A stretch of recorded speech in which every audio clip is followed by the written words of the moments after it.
Yeah, what's poppin', everybody? This is the Satrix Money School podcast, where we'll be turning down big ideas about money into conversations that impact your daily lives. And of course, whether you are starting out or you're already running your successful business or you are planning your next big move, I promise you, this is the perfect place for you guys to learn about money, but also to understand how to make money work for you guys. And I am your host. My name is Karabo Mohola. In each episode, I'll be having a sit down with extraordinary South Africans who are not only practice leaders in their fields, but also who will be sharing their real powerful stories about money with us. And of course, together we'll be uncovering practical tools, their real stories, but also looking at game-changing insights that'll be helping you guys to build a confident and sustainable relationship with money.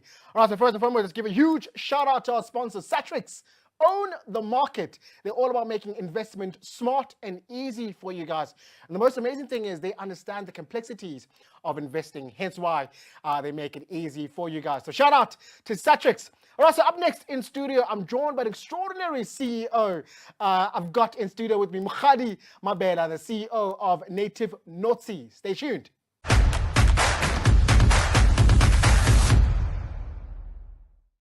All right, extraordinary. Welcome back, everybody. I'm joined in studio right here with Mokgadi Mabela, the CEO and founder of Native Notsi. Notsi B.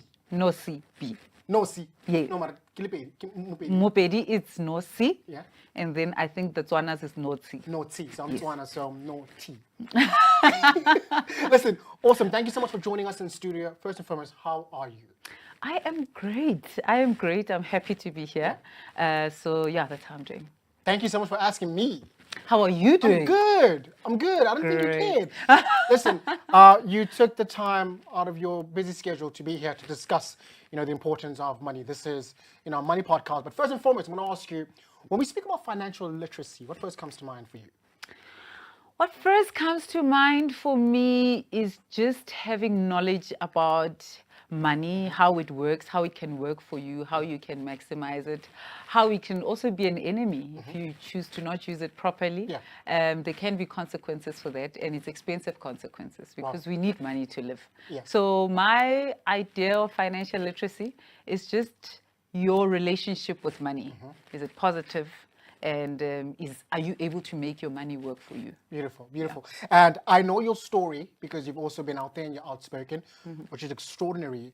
Now let's go back to, the younger you and the background that you grew up at. You first grew up in Alex, if I'm not mistaken, right? And then you moved to Limpopo. And you came back this side, tertiary. Hey! Hey! All right, cool. But now let's speak about, did you ever have a background of an entrepreneur? Father, grandparents, that you were able to maximize to the person that you are today? Yes, I had my dad, Awesome. who at a very young age went into full-time entrepreneurship, and that is the dad that I know, and he is also from an entrepreneur family because his father was also an entrepreneur. So he also then grew up seeing his father and run a business and just make something out of his talent, which was farming.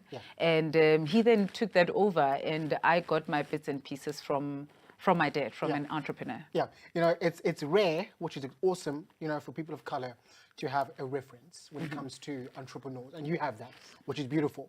Do you think the background that you had with your parents and your grandfather, having that entrepreneurial background, did that pave the success for you today, or you still had to somehow push beyond the limits that were there for you? So my take is slightly different.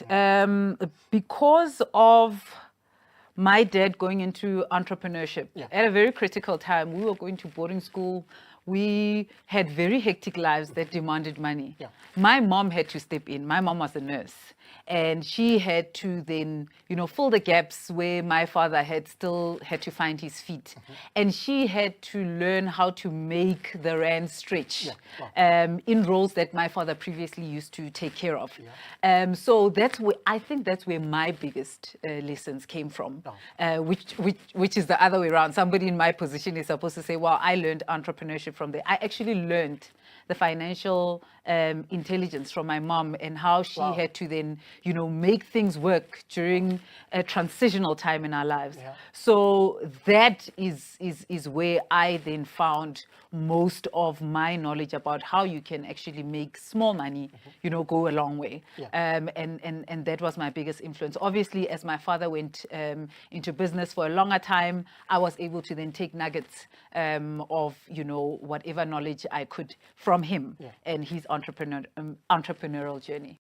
It's so refreshing to hear a story, because it's obviously such a huge, difference to what one would expect people of color to go through without, that entrepreneurial background, or even somebody teaching them about money. Like you said, your mother was so, profound for you in that aspect.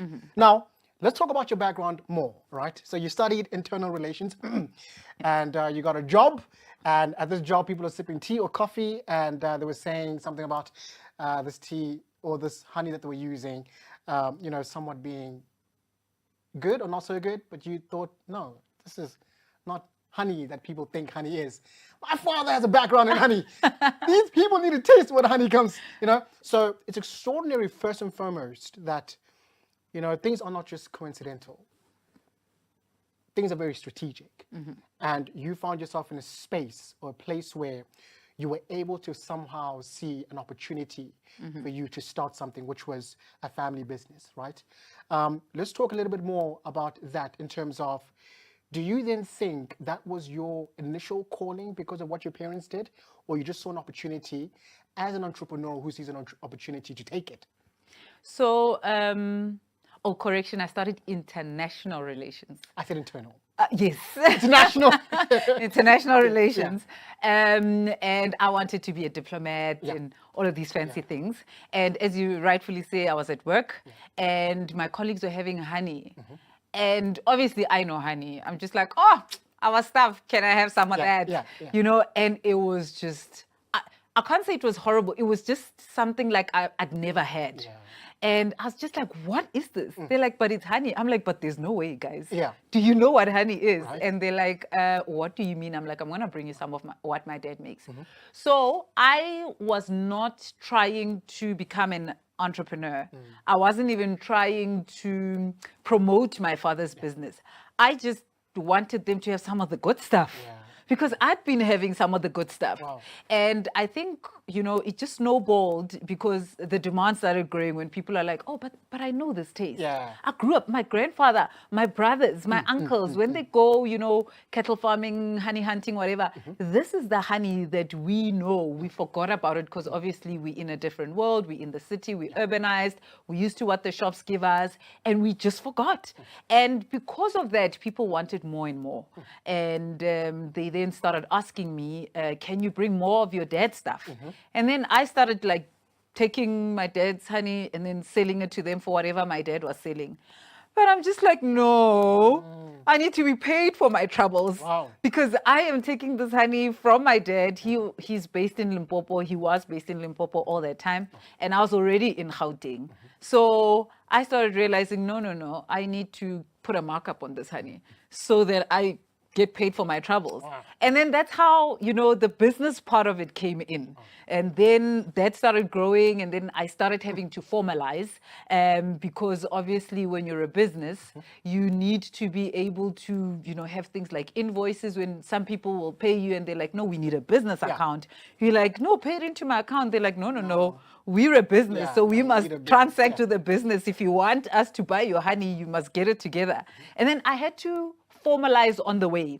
And eventually, then I had to register my company so that I could have a business account, so that I could transact, I could invoice, and I could separate my personal finances from the finances of the honey. And it was more organic than intentional, but obviously I did have an advantage because the product that I was using was primarily the product from my family, which I then now had to, turn into a business, which was very different from actually what my father was doing. And we're in two separate locations. So I had to, do things here while he's doing things there. And that's just how it kind of started. Well, one that is probably, listening that says you had a good job, right? And you took a risk. to now step into you becoming your own boss, which is risky.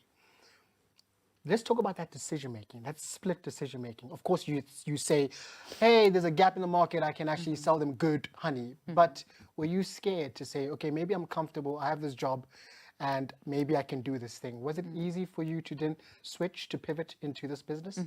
I never switched. Okay. I've always been involved in corporate. Oh, yeah. But then I did have to dedicate a lot of time at the beginning into Native Nosi for it to start. The start of it was very strategic because it was the time when I had just started my family. I had just been newly married. Congratulations. Thank you. And I had to stop work, not because of the business, but because of my daughter who was about to come into the world. I was pregnant, and then we had then decided that I'm gonna just take care of the child for a bit, and that's where the Native Nosi thing started. It wasn't because I made a brave decision and I had to face the world as an entrepreneur. Yeah. I had other developments, personal development in my life that, accommodated the start of Native Nosi quite well. And the transition was then easier because then I had, all this time. And also because it was such a pivotal time in my life, I had to also make serious decisions about my life to say, this is no more just you putting a markup on the business. This is a family legacy. Oh, man. Because now it's not something that your grandfather started and then now your dad did and then you just selling honey. Yes. This is a continuation. It may not have been intentional, but you're here now and your view of it needs to be more intentional. You need to be more forward looking in how you treat Native Nosi so that it can not only change your life, but possibly the life of your children, possibly the life of future generations.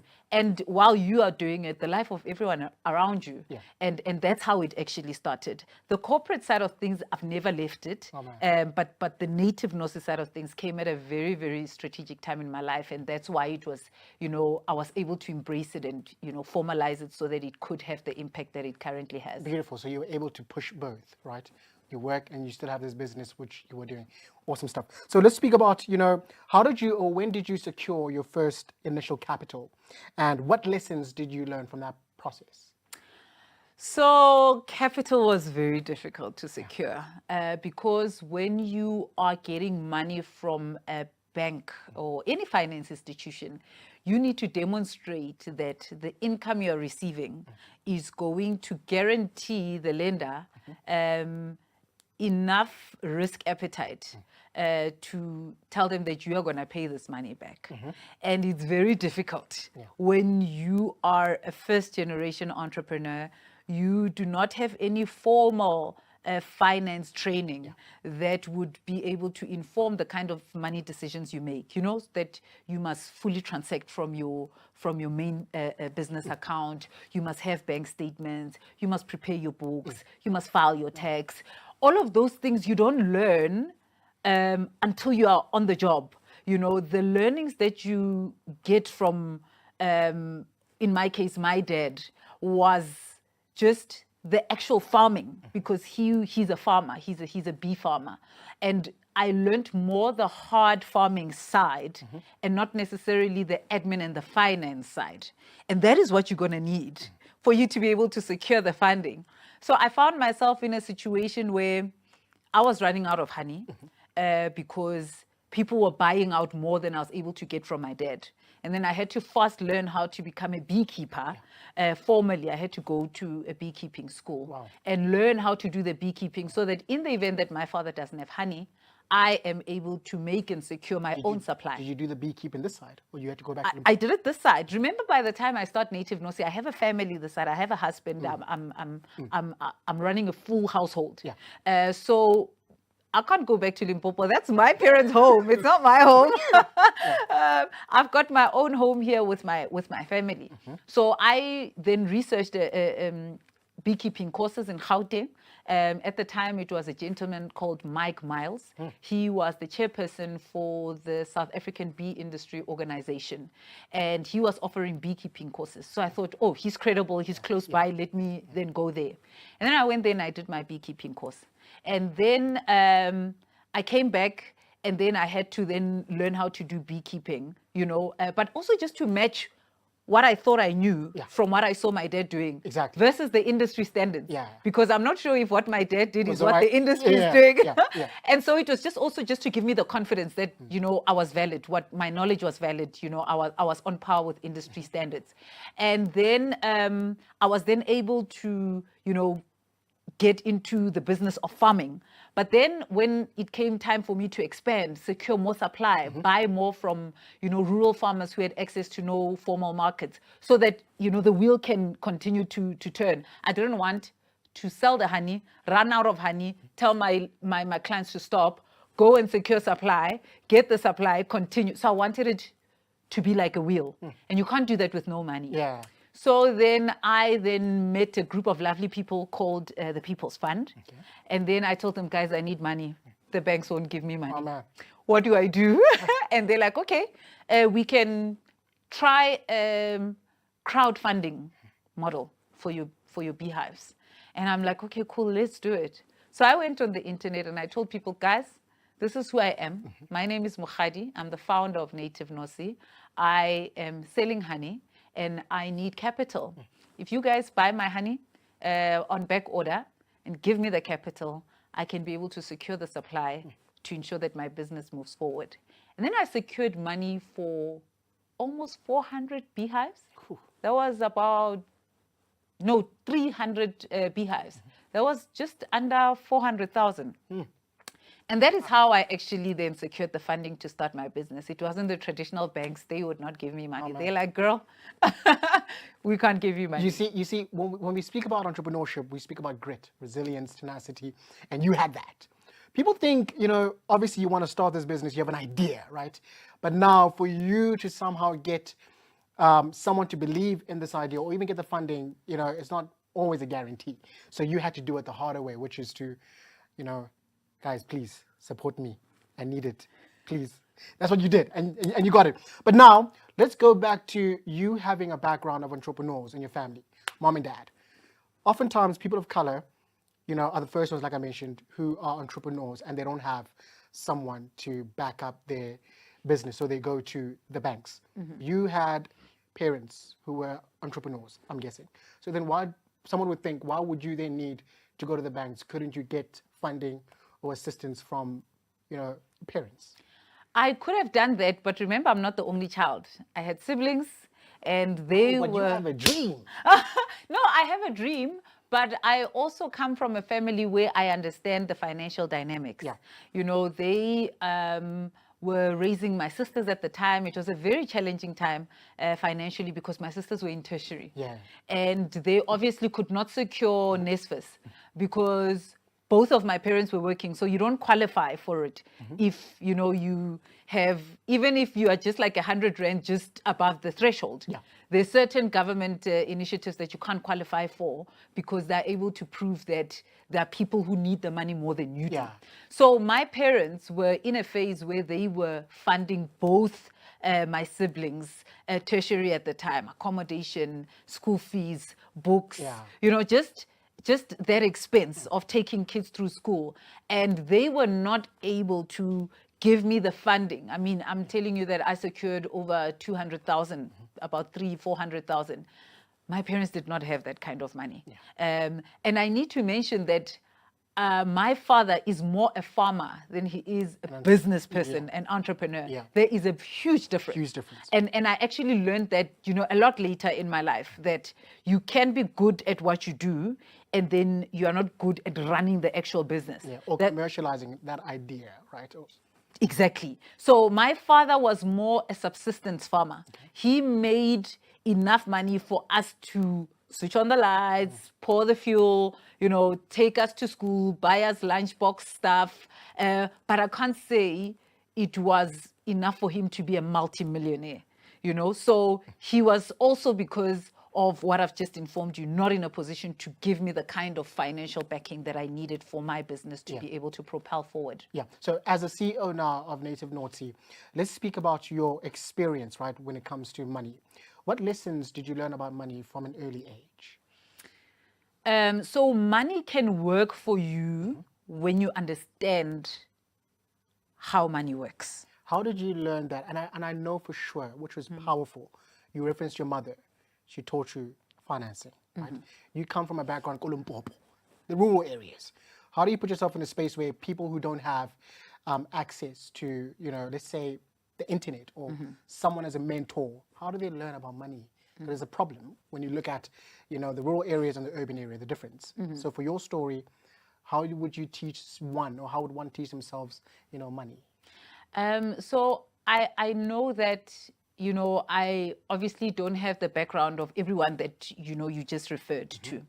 But I do know that you need to be able to understand that if I have 1 rand and that 1 rand can make me 1 rand 50, which is 50 rands more than my investment of 1 rand, I'm already in the right direction. If I can save 10 cents of that 50 cents that I've made extra, or even 20 cents, and I can be able to replicate that, that is what making your money works for you looks like. And if you are able to at least put away 10% or a fraction of whatever you make, so that you can be able to live with maybe the 40 cents, then you are making headway. So that's the first thing. And I love rural people. In my environment, rural people are the best people. Because in my environment of beekeeping, rural people are best placed to make money for me. Rural people are able to use natural resources in their environment. Remember, rural people have access to communal land, farming land, where you get a plot, basically just to give you space to farm for subsistence. You're able to plant your spinach, your groundnuts, your maize, whatever it is that is going to help you and your family sustain themselves. Then you're able to do that. I get the best honey from those kind of people because they use the resources in the environment without having to drive to town, without having to do anything. They get a beehive, they place it there, they make their money from nature, from the resources that God gave them in that area. They don't even have to come to Pretoria to actually make money and sell me that honey. And then I then penetrate the urban market with an organic substance. So it is also important to also see what is it in my community, in my vicinity, that I can use to actually propel me to the next step so that I can just have that extra rand, that extra 100 rands, that extra 1,000 rands, and be able to multiply it. And that is how you start having a good relationship with your money, because you start realizing how you can live in the positive side of your break even. And it doesn't need millions for you to get to that place. And that is a lesson that is going to work for you. It doesn't matter where you are in your life. You could be in the first world. You could be in your rural community. If you are able to understand that and try your best to achieve it, you have already won, because the idea is in your head. The thinking, you've got the thinking. Now it's, how do I then move around my circumstances to be able to get me just 10 cents ahead? Oh my gosh. Just 1 rand ahead. Just 2 rands ahead, 10 rands, 100 rands. And then there is where you are able to then move around within your profits to try and get you just extra more, so that you can be further from just somebody who is going to just use all their money and not be able to, replicate that thinking of getting you the extra money that you can call profit and further it. Wow, that's beautiful. Now, how does one balance, their passion with the practical financial realities of running a business? So it is important to understand that beyond our passions, we need to live. You need to buy bread. You need to have shelter. You need to be clothed. You need to be able to live beyond your passion. So that is why there are things like, financial or stretch sessions. It sounds very sophisticated, but all it is putting together a plan to say, this is Mohadi, right? I am selling honey. Is the honey making enough money for me to sustain myself? Then I say no. The honey margins are too low. The retails are squashing us. And so we are not able to make the profit quick enough for it to help me to survive and help the business to survive. Then you start thinking, okay, what else can I do still within the business that can be able to expand my streams of income? So I think, okay, I know a few things about bees that other people don't know. Yeah. So I can probably provide beekeeping training. Who can I provide the training to? I can provide the training to normal people like Karabo, who stay in the urban area, who are conscious about food security, who are conscious about the environment, who want to make a difference but don't necessarily want to become a beekeeper. Yeah. Then you say, okay, I can teach Karabo about certain plants that he can plant in his garden to increase the biodiversity, to feed bees, to feed butterflies, to increase, the food supply that bees have. So he's a normal person. He could have an agricultural holding and actually want to learn beekeeping. I can teach him that. I can teach minds who actually, have problems with bees getting into their shafts, and they always have bee removers. They've got environmentals and safety officers on site. I can provide the service to them. So I'm still within the beekeeping. I'm just creating different streams of income in it so that I can be able to continue with the passion, but also feed myself because it's an essential need, What else can I do? I can be able to host beekeeping or honey tastings, tell people that, did you know that we've got different types of honey? If the honey was made on a sunflower farm, then it's going to taste different from honey that's made from a macadamia farm.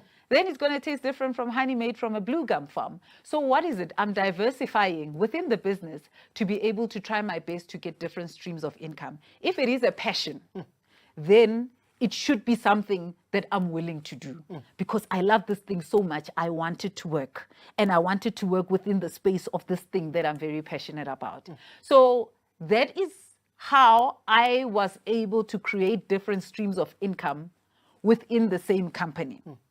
And it has also allowed me to not be linear in my thinking because, for example, honey is mostly bought in winter, not so much in summer. So does it mean, because in winter people have all types of influenzas, there's viruses flying around, always use honey. Yes, you're always using tea, honey, throat, you've got a bit of a cough, they want something warm and they want to sweeten it with, some honey because it's got some health benefits. And what does it mean? Does it mean in summer when people are no longer drinking as much tea, I should close down? No, I need to find other smart ways of actually bringing in income. Okay, I can talk. I can go to corporate talks and then be able to charge corporates to be able to listen to me, tell them about my journey. That is another stream of income. So I think that is the best thing that I can say for people who are truly passionate about, something and they really want it to work. They can then try to exhaust the avenues within that passion. Yes, to try and just make sure that they're able to get, different streams of income so that they can continue to build their business and also survive from it. They say like whatever it is that you do, allow it to be like water, that it can flow, right? But now, having this conversation with you, I must say, I feel really bad because when a bee comes through my window, I hit that bee. But now it's like I'm killing your business, so I'm not going to do that anymore. Listen, so for someone who's watching, they're probably thinking entrepreneurship is easy, right? Which is not always the case.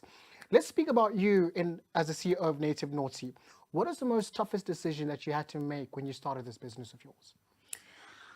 Not starting. Starting, as I indicated, was more organic. I was moving from one level of the business to the next because of how it started, which I referred to earlier. I think in the plateau stage, in the stage where it's not growing as rapidly as it was in the beginning, I was forced to make very tough decisions. I know lately, in fact, recently, the economy has been doing very bad. And because of that, we, along with other operational reasons, had to close our emporium. We had a beautiful honey emporium where people could walk in. It was a lovely walk-in store, and people could come and taste different kinds of honey. We also had products from other young, buzzing entrepreneurs that complemented our honey and our products. And we used to then sell them. We used to sell those products as well, and it was just a lovely space. You know, we used to host events there as well. And the economy started doing really badly. The tenants around us started closing because they could not afford the rent anymore. The landlord was not, willing to allow us to use the space for other things to try and just generate feet.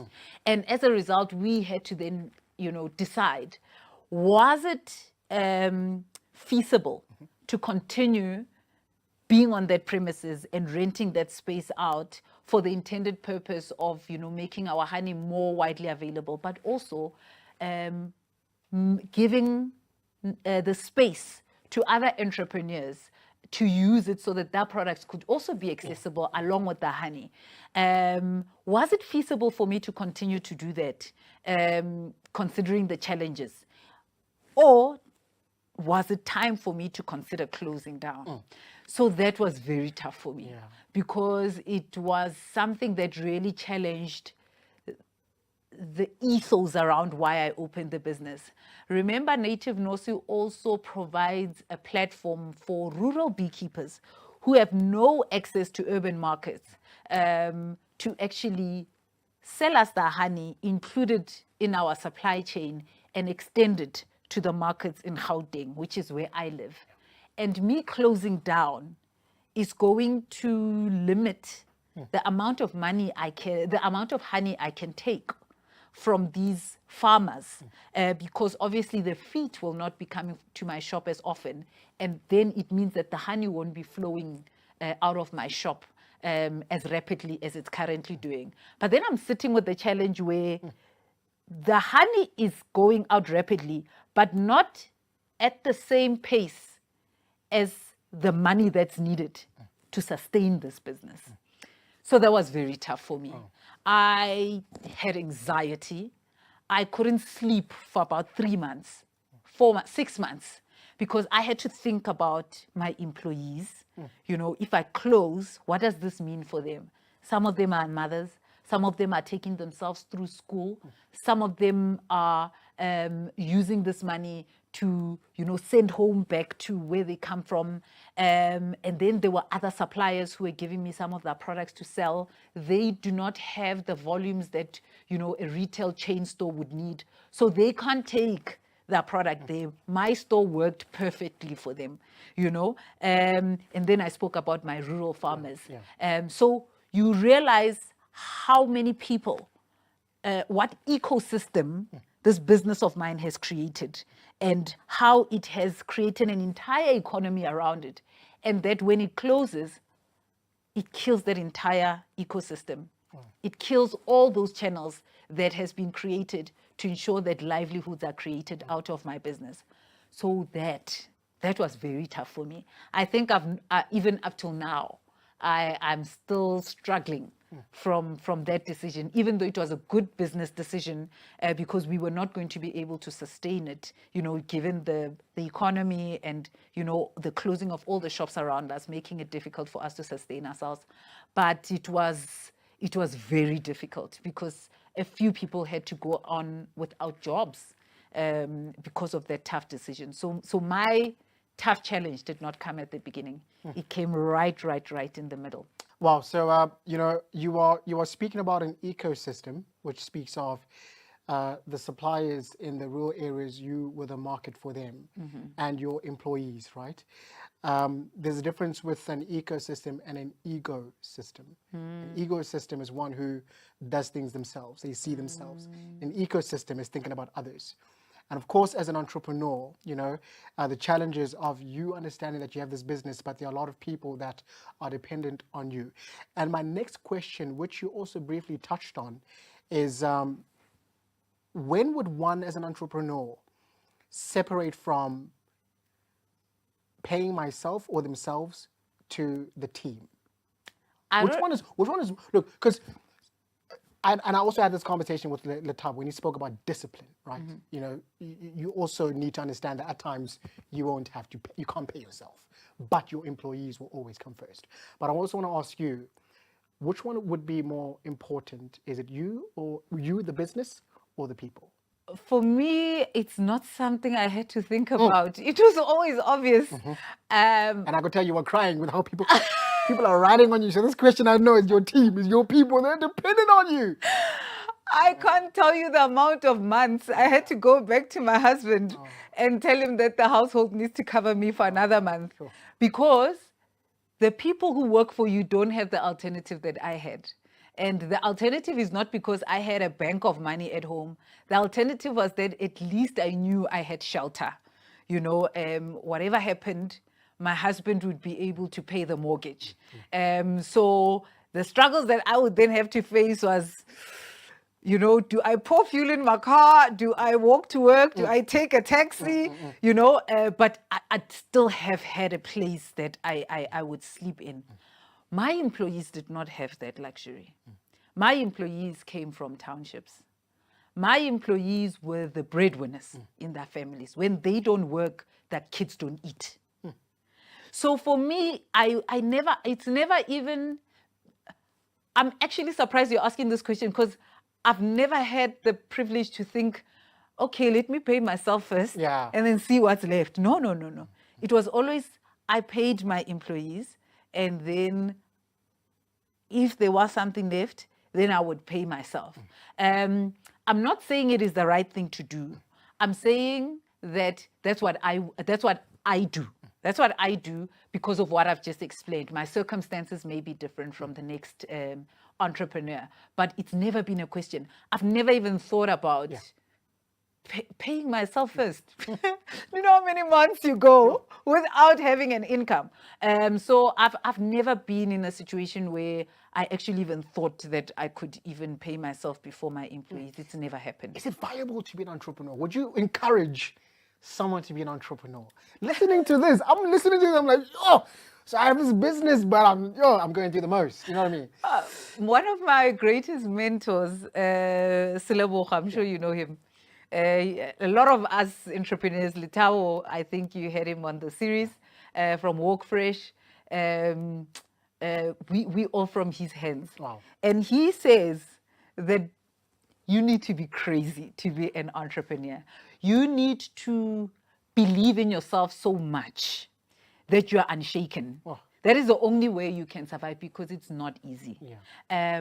But when it works, when it works, when that click is there, when it works, when it works, when you've mastered the sales, when you've systemized your entire business, when you've gotten the right clients, when your service offering is great, when it works, it is everything. When it works, it is everything, because I don't think there's anything more rewarding than starting something, seeing it come to life, making it sustainable enough to even sustain yourself, all your employees, and the business, and even have a kitty. Hey. What do you mean? Of course it's the best thing to do when your heart is in the right place, when you're passionate enough to make it work. And it actually then, at the end of the month, my 5 rands is clocking into my account. That security gives you peace of mind. But it doesn't fulfill you if it's not your passion, if it's not your destiny, if you know that you are meant to do something more than just go to work and come back.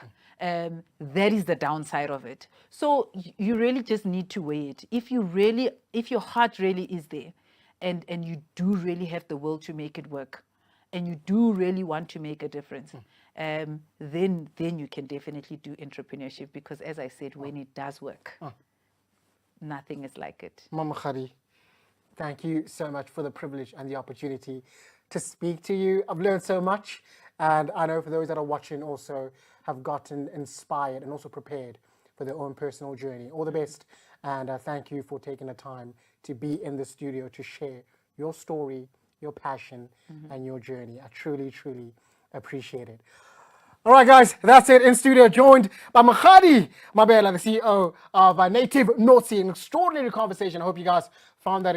I hope that you guys found that engaging as I did and informative. Please always refer back to this lesson, just so you guys can always be equipped for the journey that you guys are taking in life. Listen, we always need food of thought, and this is the type of food we need. That B stuff. I need. Hey! All right, guys. Peace.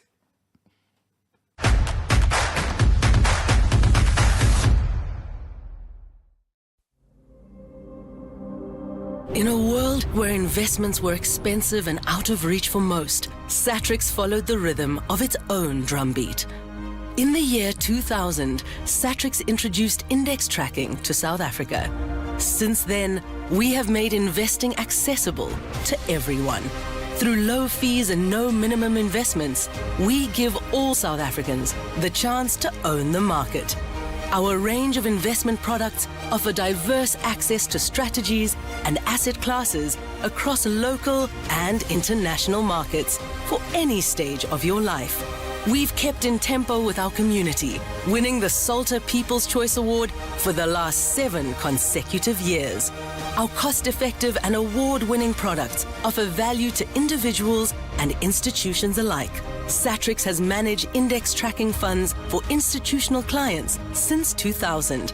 From ETFs and unit trusts to life pooled and segregated portfolios, to meet the different needs of clients, pension fund members, and organizations.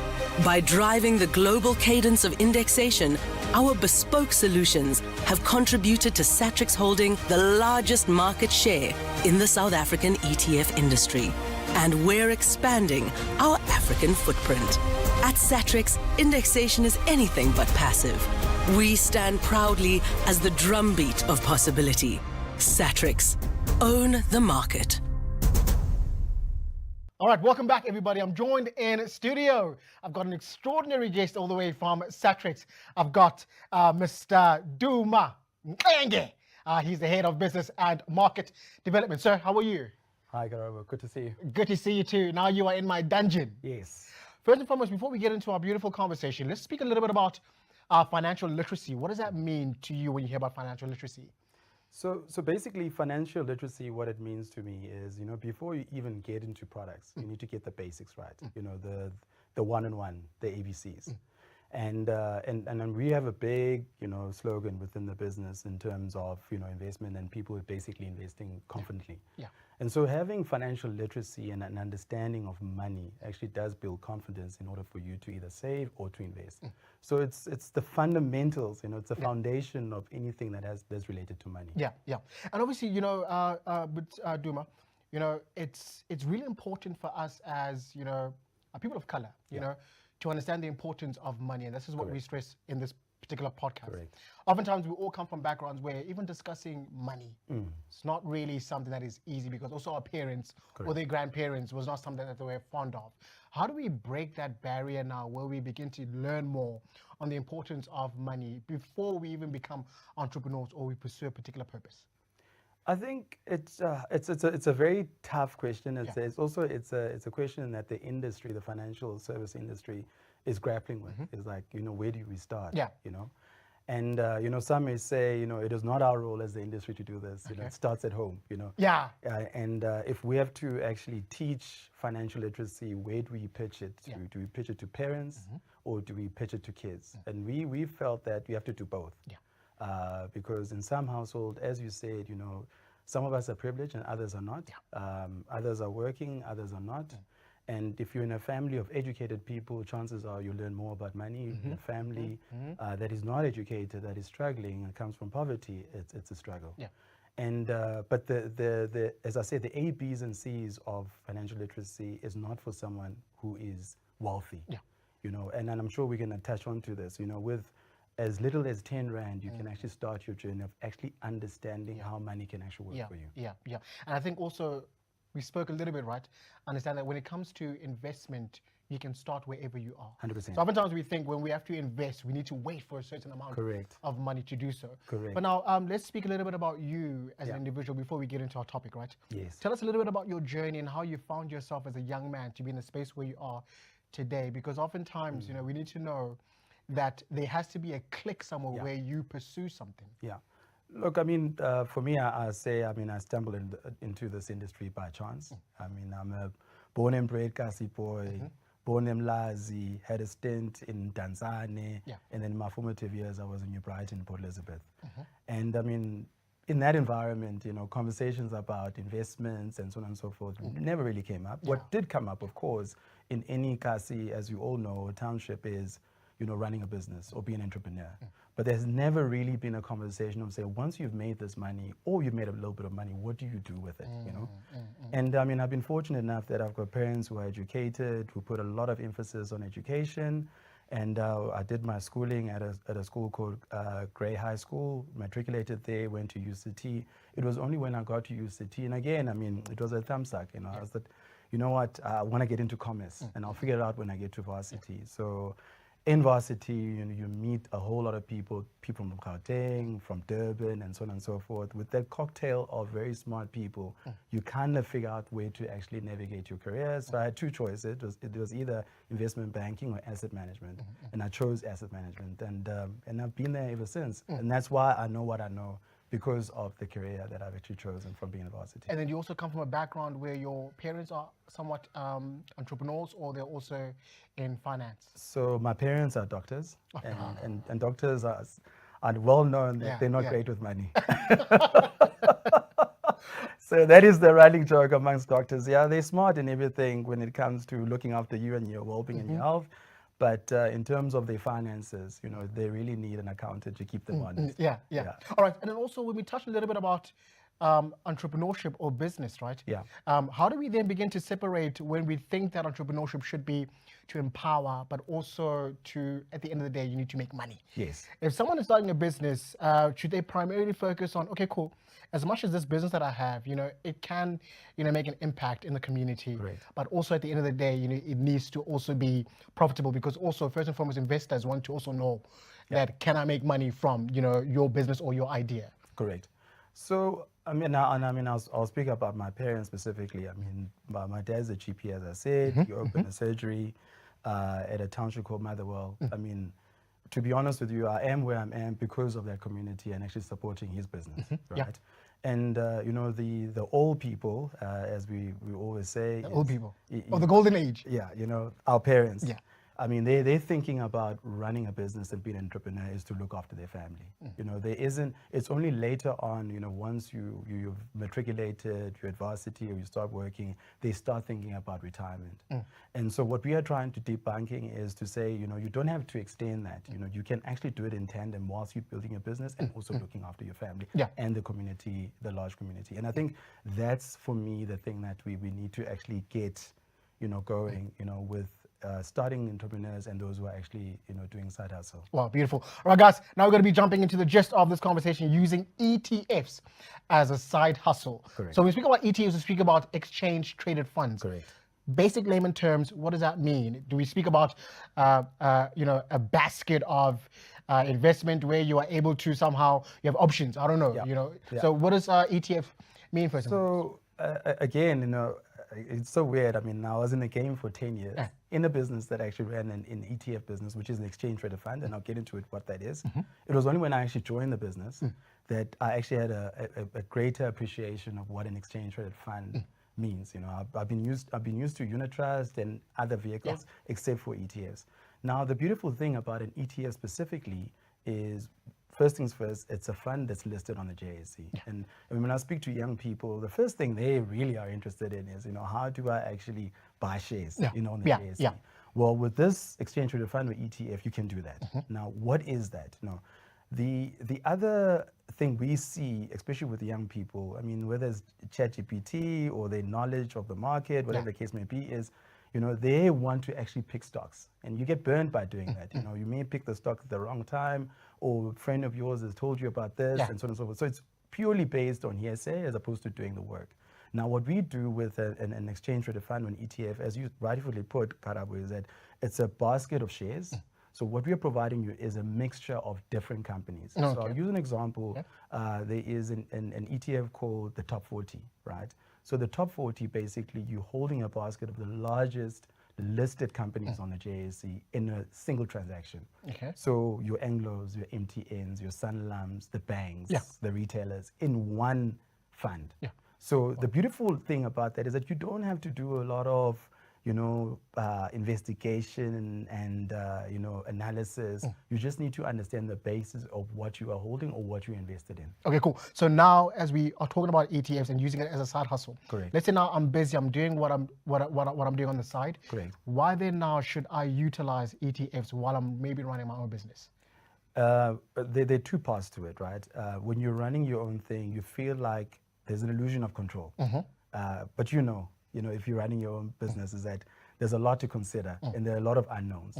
But a lot of people, when they get into entrepreneurship, is that they like the idea that they're in control, they're making decisions, and that's great. And we want to applaud that, we want to support that. That's what the country needs, right? But over and above that, one thing you need to bear in mind is that looking at your own business, we called it concentration risk. Basically, all your eggs are in one basket, in this little baby, making it work. Now, let's just say it does work. A little profit that you do have, we are saying that also invested in an ETF. Because what that does is that you now have something that's actually complementing the building of wealth of your business. Yeah, but now you're saying, let's say it does work, meaning I'm guessing that there's also a risk to say it may not work. Yeah. So now I should be aware that if I'm focusing on ETFs, I'm not really guaranteed. Correct. All right, cool. So should I be fearful then to step into ETFs? No, not at all. No, the ETFs do work. Okay. I'm saying Okay. running your side hustle may not work. Oh, okay. That's what I mean. So this is bankable. This is bankable. Okay. This is bankable. It's easy, it's simple, it's low cost. It's companies that you know. Okay, cool. But now, how can investors then support ETFs? So again, as a business owner, there are two components to this, and then a business owner has to actually take this in consideration. One is we do encourage all business owners to think about investing in an ETF. And the reason why we say this is that if you play around with it and you see the merit of it, as you actually employ more people, you're actually going to encourage your people, because you may not be able to afford, let's say, setting up a retirement fund. It's too expensive or the business is too small. But you want to encourage your staff, if you have maybe one or two people, to say, look, I'm paying you a salary or I'm paying you a wage, but put aside maybe 5% or 10% of that into an ETF. And this is to assist you, to supplement you in terms of your future wealth. Yeah. And then also, when we speak a little bit about that, is there a particular sum that I need to put into ETFs? We often say it depends on the individual. Okay, cool. I mean, and you have to understand that, I mean, we talk about what we call discretionary income. So once you paid all the expenses, the little money that is left behind, it's very little, right? So, the beautiful thing about ETFs as well as digital platforms or platforms that are out there is that it's a terminology that we use, that there are no minimums, meaning that you can invest any amount. It could be 10 Rand, could be 20 Rand, it could be 50 Rand. But what we really encourage is not the quantum, it's the discipline of actually automating that monthly contribution or debit order. So if you can get into that habit, especially for young people, because investment goes hand in hand with your age. So the earlier you start, the compounding effect actually favors a younger person as opposed to actually leaving it until later on in life. And then now you want to put big sums of money towards your retirement, and you don't have the benefit of time. Okay, cool. So now I'm running multiple businesses, Yeah. and I'm stepping into ETFs, right? Correct. How can I leverage ETFs to help me, build a simple and low maintenance to build wealth? Correct. So again, it's two components. One is if you're running your business, and now you're saying multiple business, so there's an assumption that the first business is successful, and now you're actually launching a second business, which is also successful, and so on and so forth. So now you're a serial entrepreneur. That's great. But let's start with the first one. Let's say the first one, you started, you got something that is working, you got a bit of a profit, but now you need to ask yourself, okay, I need to actually have a goal in mind. That little money, is it towards retirement? Is it towards a big purchase, or you want to buy another business, or is it towards just building wealth? And that's what the ETF does. It's a passive component to the active component of you running your business. So these things are yin and yang, you know. They're brothers and sisters. Yeah, and like, okay, is there a way for me to actually learn about ETFs, or do I learn by doing it? The first things first is it's the basics. So what is an ETF? What are you holding? So we talked about the top 40. Internationally, what is popular in terms of what we are seeing on our platform is what they call the MSCI World. So basically now you're holding companies that are listed in developed markets. So in total, in that one fund, it's 1,800, the likes of, you know, Google, Netflix, Microsoft, Alphabet, you name it, household names. There's also an S&P 500, which basically gives you exposure to international companies in America, and so on and so forth. So it's you now understanding, okay, this is an ETF, what's sitting under the hood, what's the label, understanding the label. And once you understand that, it never disappoints you. It actually gives you what it says on the tin. Yeah. Okay. For us now to demystify, you know, just the heaviness of investment. You know, it's a big word, right? Yeah. What are some of the misconceptions that people have when it comes to investing? In my mind, I think the biggest misconception about investing is that they think it's a, you know, you can make money overnight. It's a long game. It's like building a business, right? And within that, I have to also say people need to understand different strategies. So if you're looking in the short term, you're looking for something which is low risk, and you'll understand that once you actually get into the hood, and that you're looking at things like money market or bonds, so that gives you lower risk. But now, if you're looking for the long-term growth as something that's actually going to do well in the long term, we have something which is called equity strategies. So I've spoken about shares, which is top 40, S&P 500, or the MSCI World. So you need to understand your time frame, what goal you're trying to achieve, and what sort of returns you're looking for. And then there are products that speaks to those different components. Okay, cool. So now, if I want to start investing a portion of my side hustle, right, in today's economy, where should I start? It's actually fairly easy, and I mean, I hate to say this now, because I need to put a disclaimer. What we're seeing now with the rollout and the popularity of AI, such as ChatGPT. Just be careful that it does not hallucinate. But you can just type there and say what is an ETF, so understand the basics of ETFs. But you also need to supplement that by speaking to people who are in those industries, just to verify that ChatGPT is saying what the industry experts are saying. So that's one thing. Secondly is you don't necessarily need an investment professional. Once you understand the basics, you're good. I think the third thing is, as I said, consistency. So once you've made that decision, get into the discipline of making monthly contribution if you can afford to. If you can't, that's okay. I know life happens. There's irregular income. That's great. And then also just do investigation around different platforms. And the beautiful thing about these platforms now, they cater for the needs of your everyday side hustlers, entrepreneurs, and business owners. Yeah, I think you also spoke a little bit about discipline, and it's also something that has been mentioned a lot when, whether it's in business or even in investing, you speak about it being for the long run. So you also have to have the patience to let it sit, right?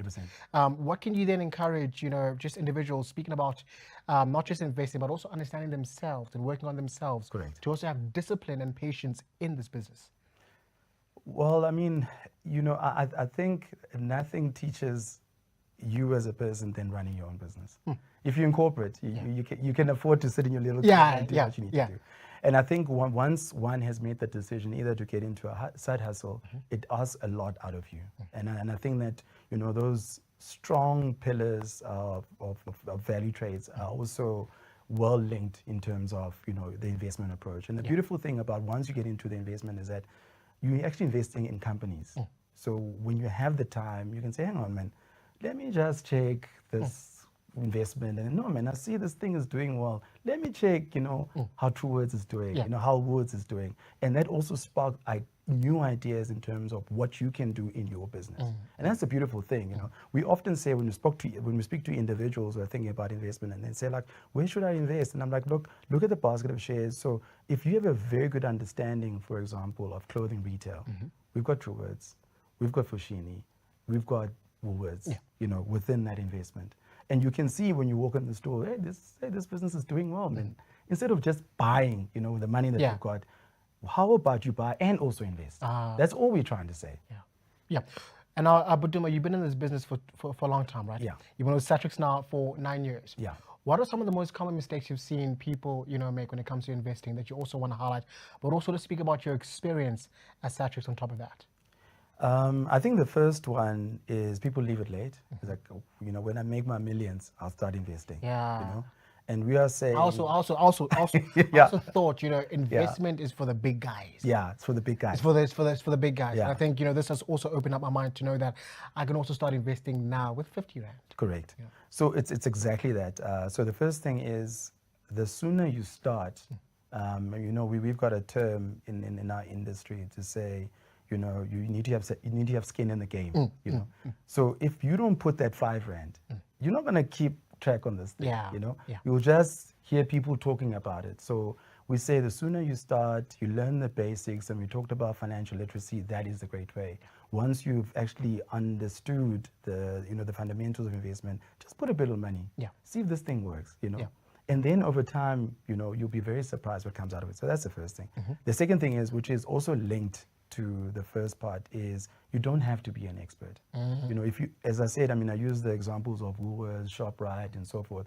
Once you understand, hang on, the business that I'm actually shopping at is listed. How about I invest in it? So don't invest in a singular business. We are saying look for a diversified pool of business. So let's say ShopRite does do well or does not do well. There's Pick n Pay, there's Spar, and so on and so forth, that you can, because those are food retailers where you are shopping. So it becomes real for you, and you become an investor. So that's the third thing. And then the last thing, we already mentioned it, is the consistency of making contribution. And the reason why we say this, and I'm going back to this, is that you hear this a lot when you speak to people who are in the investment game, is compounding, and the powerful feature of compounding is that you'll be extremely surprised what that 100 Rand can actually grow to, because now you're growing interest on interest. So staying invested, continue to be invested, it's so powerful. In 5 years' time, you'll be amazed. Wow, yeah.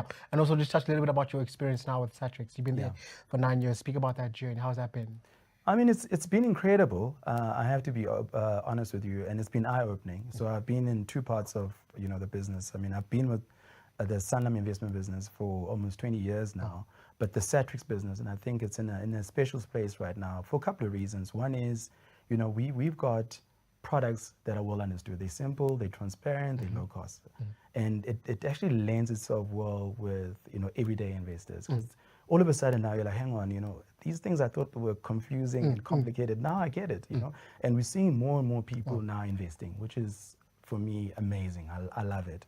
And then on the back of that is we do a lot of work, around investor education. We engage a lot with financial advisors. We also engage a lot with pension funds. So we're like across the board. And there's also now, find ourselves in a situation where we are able to roll out this message to the rest of the continent. Yeah. Beautiful. So let's say I'm invested in the market, right? And I'm looking into the ETFs. Is it viable for me to invest in different types of ETFs? The true answer is it depends. And the reason why we say it depends of your level of understanding of ETFs. So if you're a novice or you're first-time investors, we encourage first-time investors to actually be invested in what we call broad-based ETFs. So ETFs that actually gives you full exposure of South Africa, for example, or full exposure globally. So once you now have a better understanding of the different types of ETFs, either asset classes, when you talk about asset classes, you've got equities, you've got properties, you've got bonds, and we also have cash, and we also have, global exposure. Now, the universe is wide and far. We're talking thousands of ETFs that you can choose from. What we are seeing with other clients, which are sophisticated clients, is that they actually now want specific exposure in either country specific or sector specific. So when we talk country, we're talking China, India, Europe, America, Brazil, and so on and so forth. Because now they have a true appreciation of what different markets are doing. So you may be watching television and you're hearing that a particular region is doing well, like for example, Southeast Asia. So we do get clients that say, hey, I would like to get exposure into Southeast Asia. And so what you then typically do is that from your, what we call your core portfolio, this broad base, you have two options. It's either you can take a portion of that and then allocate it to the specific ETFs, because you now feel that there's something happening there and I think it's very attractive. But that is that is someone who's going to spend more time looking at the market. But if you're running your business or your side hustle, you don't have the time to do that. So we then say, look, rather stick to what we call the broad-based indices, either giving you exposure to the whole of South Africa, or let's say the whole globally, or even the emerging market. Yeah. And that seems to also to be working quite well for those type of clients. Now let's say it's me, Karabo, right? Yeah. Where do I go now to even invest in ETFs? So, I mean, the various way. I mean, we also have a digital platform called Satrix Now. It's a normal KYC process. We connected to our, your bank account is connected to our platform. You contribute a certain portion of money into this platform, and then you can start your investing journey. And then it's great. I mean, it's giving you automatically a tax-free savings account as well as a normal account. Just be careful on the tax-free savings account that you don't use it as a cash flow mechanism, because the whole point of a tax-free savings account is it's in the name, it's tax-free. So you want to actually align your tax-free savings account with your retirement. I know we're dealing with young people, they're not even thinking about retirement, but before you know it, you'll be 35. So we try and encourage people not to touch their tax-free savings and view their tax-free savings more as a supplement to their retirement. Rather use the normal account in order to do the normal trading. There you guys have it, using ETFs to invest in your side hustles. Abu Duma, thank you so much, sir, for the knowledge. I'm gonna be part of this thing. I'm gonna invest. Thank you. I'm gonna invest in ETFs, and it's gonna help me in my hustle. So thank you so much for your time. It's a pleasure. There you guys have it with Duma Mxenge in the studio.